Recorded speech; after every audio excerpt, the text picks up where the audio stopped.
Our next secretary is, of course we brought environment and natural resources, but agriculture. We have our Secretary of Agriculture here, Kevin Atticks, and this is important because agriculture is the key to climate change, it's the key to water security, it's the key to nutrient management. We've got to get it right. We've cleaned up our sewage, we've cleaned up our tailpipes and our smokestacks, so our air is cleaner, but we have to deal with the agricultural situation. So just like Josh and Serena, Kevin Atticks was appointed under the board administration in January. He also serves in this unique role as on the Board of Regents for the University System of Maryland. So he's Jay's boss to some degree. And he comes from an interesting background. He was teaching this morning. He came and snuck away and he's teaching, he's involved in a nonprofit that supports value-added agricultural organizations and the businesses that they represent. And he knows a lot about wine. He was involved as the executive director of the Maryland Wineries Association, the Brewers Association of Maryland, and the Maryland Distillers Guild.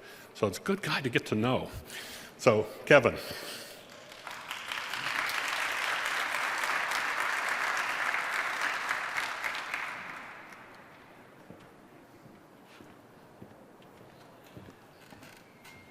Let me start by saying, of all things, I am not Jay's boss. I'm not the Chancellor's boss. I work for the Chancellor. I'm going to try this again because Secretary McElwain said that I should. Good morning. Man, she trains you well. I love it. So I'm here to talk about two things, and it'll be real quick. Farming good, Bay important. Are we good? Okay. But there's some detail. There's some fine print. And the first thing I'll say, I'll start by talking about the Bay. The importance of the Bay cannot be overestimated. The Bay is not only part of our history, it is baked into our culture, it is baked into our livelihood, it is baked into our tourism, our commerce. People come here to be by the Bay. I'm not sure that they say, oh, honey, let's go live by the Bay, but when they see the features that the Bay brings to Maryland, it's so incredibly important. It also is the lifeblood of an economy. We have fishermen that are entirely dependent upon the Bay.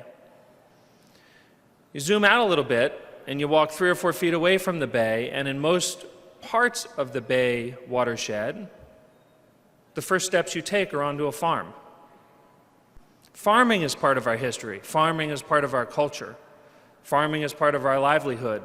These two sectors, industries, components, they run parallel lives. They have the same importance, so much so that if you look at our state seal, who do you have on the state seal? It's rare that a state has a person on a state seal, but in fact we have two. We have a fisherman and we have a farmer. Like, it's pre-baked into our history, our culture, and our future. When you look at the challenges that our agricultural industry is under, and I'm going to just take the Bay and the environment and nutrient management and everything else aside for a moment, think of the development pressure that our farmers are under. And when I say farmers, I mean people who for generations, and or new farmers, because happily we've got a lot of them too, they're making their living off of growing food. It's a commercial enterprise, but it's a component to the answer of what's going to save the Bay, and I'll get back to that in a minute. But if you look at the pressures that we're under as a state, the development pressure is intense. If you're in Iowa, if you're in Kansas, or if you're in upstate New York, you do not have the development pressure that we have here. Every farm in the state, and this is a pro and a con, is within 2 hours of 2 to 3 major metropolitan areas. Yes, DC and Baltimore, but Richmond, Philadelphia, Pittsburgh out in Western Maryland. With that comes the upside, a market of people extremely excited about talking about those things and buying those things that Bill mentioned, local beer, wine, spirits, cheese.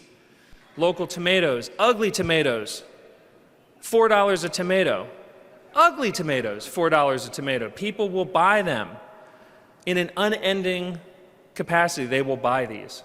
We're in that market.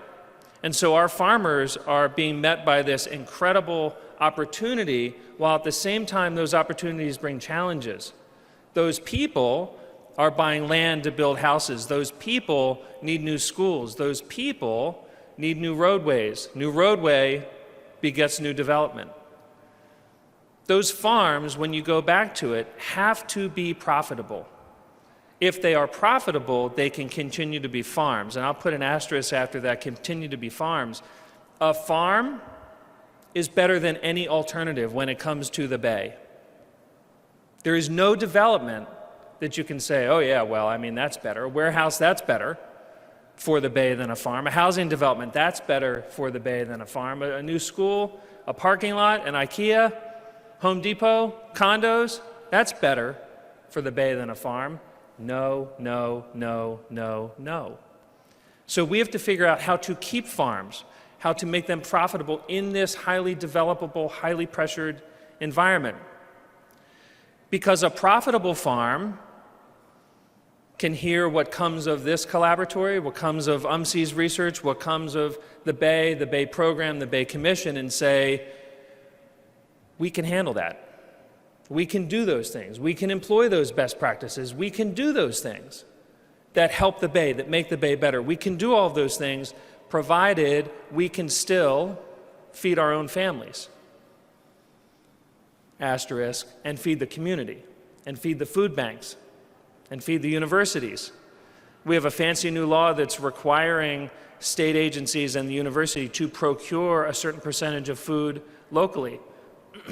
If we don't have farms growing food locally, we can't meet those goals. If we don't have farms growing food locally, and we have another pandemic where you couldn't go to the grocery store and find meat, you couldn't go to the grocery store and find vegetables, you had to go to a local farm to do it.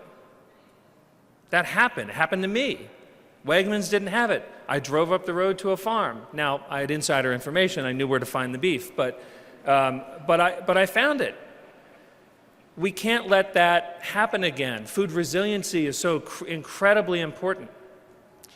Let me talk briefly about agriculture and the state of ag in the context of the Bay. We are leaders nationwide. In fact, we are leaders internationally. We are hosting not one but two International Farmers Conference where they're flying here to learn about nutrient management. They're flying here to figure out what our best management practices are that are keeping the nutrients on the farm instead of anywhere. They may or may not have a bay that they're worried about, just like Iowa and Indiana may not have a bay, but those farmers are coming here to learn what the practices are, and our farmers are saying, oh my gosh, the regulations, they're awful. Wish we could move to Pennsylvania. And my answer to them is, go ahead. Go to Middle Pennsylvania, but you're going to lose the markets that you have here. So to farm here, you've got to be responsible. You have to cover crop. You have to employ best management practices. We're excited that we're leaders in all of those factors. I'm going to wrap up by saying that collaboration is key. Working with the Secretary of Environment and her agency and her team. Working with the Secretary of DNR and his agency as his team. Working with UMCES and the incredible research that's going on here that blew me away. We rely heavily on extension in University of Maryland College Park. We need to expand our view a bit and look at some of the just outstanding expertise that exists, not just here, but throughout the state at the different laboratories. It's just amazing what we can get done here. But the key to this, the key to preserving our environment, preserving the Bay, is all of us collaborating together. And I made this point on a call earlier this week of the Bay program. Agriculture for years has been told what to do. Agriculture in every meeting that I'm in, talking about the Bay, and we're there because I'm interested in the Bay, extremely, personally and as an agency. To fix the Bay, everybody winches their head around to look at agriculture. All the slides, Caesar report, everything. It's been mentioned a couple of times. Ag is the answer. Well, ag is the answer, but ag needs to be at the table. Because you have to keep in mind, ag is not just a sector that you wave a magic wand and say, you shall save the Bay. It doesn't work like that. You have to tell 2.5 million acres of a couple 100,000 small businesses to do what you think is the right thing. It's on you, whoever you is. Who am I pointing at? It's on us, right? It's on us to bring ag to the table and get their buy-in from the start. Every meeting I go into, and I'll end with this, the first question of every meeting, every farmer meeting, farmer club, farmer task force, everything is what we're doing working? Because if it's working, but if we keep throwing up these slides saying, I don't know, it's working but not fast enough, it's working but not, we're not going to get the buy-in. We have to get the buy-in. It's one of the reasons we're engaging. Thank you so much for the opportunity to speak, and I look forward to the collaboratory collaboration.